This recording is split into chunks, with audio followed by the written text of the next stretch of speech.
I've seen many people over the years, and one of the common themes I get from people when they come to see me is they have poor relationships, and they may have a different relationship with the same person, if you like. They are different people, but they are essentially the same people. They are in a relationship with a narcissist, and one of the questions that they will want to know is, what is it about them that the narcissist finds attractive? Equally, we do have to ask the question about what it is about them that they find the narcissist attractive. And I have done a different video about that, which I will link to up here and also in the show notes. So I think, these two dovetail with each other. But in this video, I'm going to look at some of the reasons why a narcissist is attracted to you. Now, the first thing I'm going to say, it's not always the first thing on a lot of people's lists, but in my experience, my professional experience, it is something that does come up quite a lot.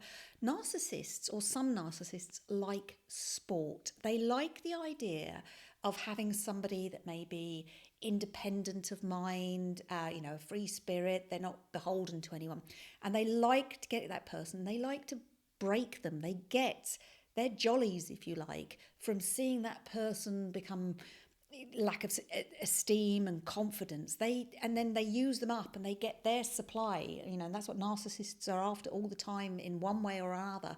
They are after a supply that tells them in their head how brilliant and great they are. Remember, the 3 favourite people in a narcissist's life are me, me, me. And if they can have somebody telling them, even if it's done through rage and bullying, how great they are, that's exactly what they want. And to add to that, a narcissist, a well-experienced narcissist, will kind of grow bored of the easy targets and the easy victims, and they want the sport. They want the ones that are a little bit harder to break, because they believe eventually that they will.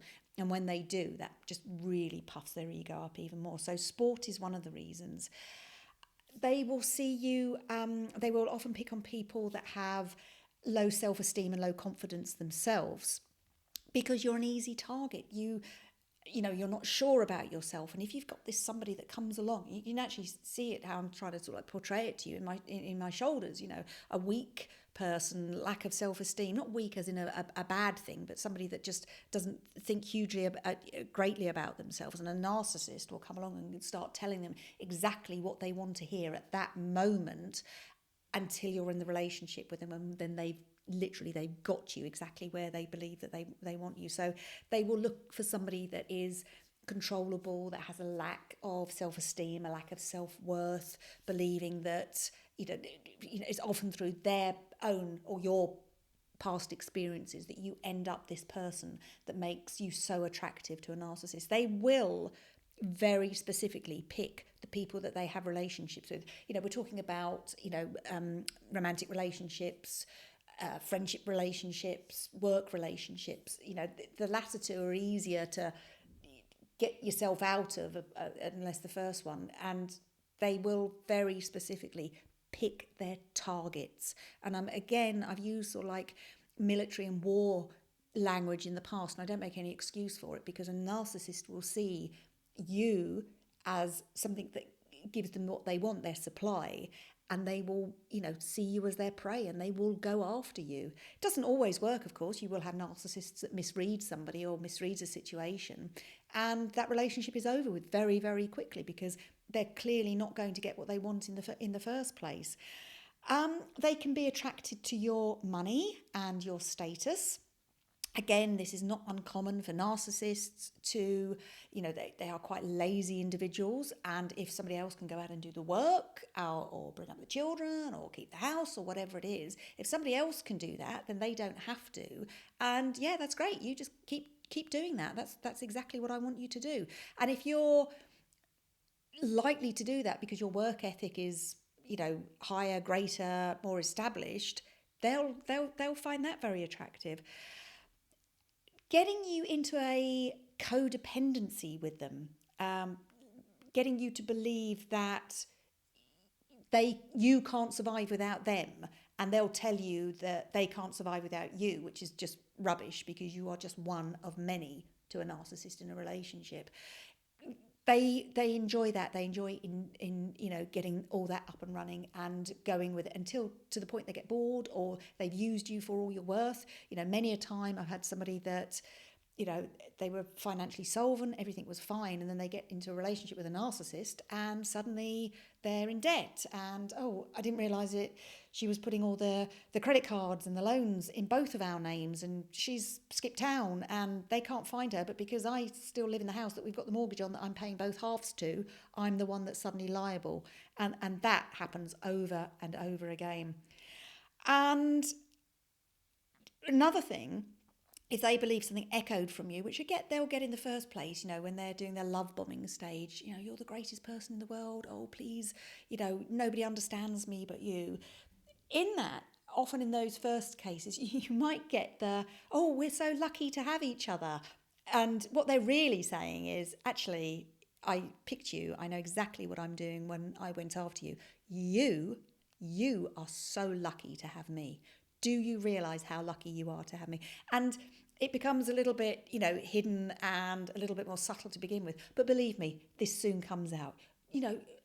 Nobody else would look at you. You are so lucky to be in a relationship with me. So these are some of the reasons that a narcissist is attracted to you. Your controllability, your naivety, often where you get relationships where you will have a much older narcissist. And what they've done over the years is they've had people that are in the same age bracket as them, but they're, that pool has dried up and they go for the younger and the younger and the younger. And this is where you get a disparity because you have somebody that is emotionally not very mature and they'll be in a relationship with somebody that could be twice even more their age and, the appropriateness of that. So what do you do if you believe that you are in a relationship with a narcissist? Again, remember relationship, husband, wife, partner, a family relationship. They're always a little bit different, but essentially the same thing. A work relationship, a social relationship. What do you do about it? You allow yourself to take time. If you are finding yourself being drawn to somebody, but you're kind of like being sucked towards somebody, just take your time over it. Chew it over. Talk to a trusted person that you have in your life. If you haven't got anybody, then start having a look on some of the forums and the chat rooms that are out there. There's plenty of support for people out there. So just have a look. Look at other people's experiences. You don't necessarily have to join in, but you can just look at other people's experiences. Because if you've got that little kind of voice, that little sixth sense that's going off in the back of your mind, that it's usually for a reason, and we ought to be listening to it. So just make sure that you're not alone. And even if that aloneness is somebody that might be on the other side of the world, it doesn't matter. Just make sure that you're not alone and you're just reading their experiences. And again, that sixth sense, if it doesn't feel right, then it probably isn't. And they might kind of go, oh, this is a new relationship, and what have I got to do to change to make sure that you change? Because remember, they cannot bear to be abandoned. It's always got to be in their control. Keep your boundaries. Make sure you keep your boundaries with them. If they kind of go, again, situations that I've dealt with people that have had, and they kind of go, okay, I've got to move in. Oh, the landlord put my rent up, and next thing she's kind of standing on the doorstep, going, well, I haven't got anywhere else to go. This happens so much in the lockdowns that we have had, and none of the relationships that I know of. Obviously, I'm going to be seeing the people that have had difficulties in the relationships, but certainly none of the ones that I've heard of or known that started in lockdown have really, they're not that healthy. You haven't had time to get to know each other, and you haven't had time to get to know each other and to potentially, not want to get in a relationship with a narcissist. And another very, very typical quick relationship is when you will have a couple together and she'll move in and will very quickly become pregnant. That is so common. Literally within weeks. Oh, we didn't mean to get pregnant, but oh, look, we are. And that ties you to me. And even if we split up, you are still tied, and there is a responsibility that I'm going to hold you to. So yeah, quick pregnancy, those are often things that happen. Isolation, they want to keep you isolated. These are all absolute, tools of the narcissist. And just, it's hard to say, especially when you're in a new relationship with somebody and you feel that you're being love bombed and breadcrumbed and all the things that you think are great, or a little bit of you thinks are great, don't take it personally, because if it wasn't you, it would be somebody else. Remember the pool that got smaller and smaller for the older guy, and then he had to go to the younger and the younger ones. If he didn't get that person, he would have just moved on to the next one. It's like, in the old-fashioned days where people would be at a dance, and the protocol was that the guy would go up to the girls sitting all around, and he'd go, "Would you like to dance?" "No, thank you." And he'd move on to the next one. "Would you like to dance?" "No, thank you." And move on to the next one. "Would you like to dance?" "Oh, okay then." And that's how a narcissist will think. If it isn't you, it would be somebody else. Thank you so much for watching. I hope you get some value from this. If I could ask you to like and subscribe and to put some comments below, that would just be really great. Thanks, and keep safe and well, and I will speak to you again soon.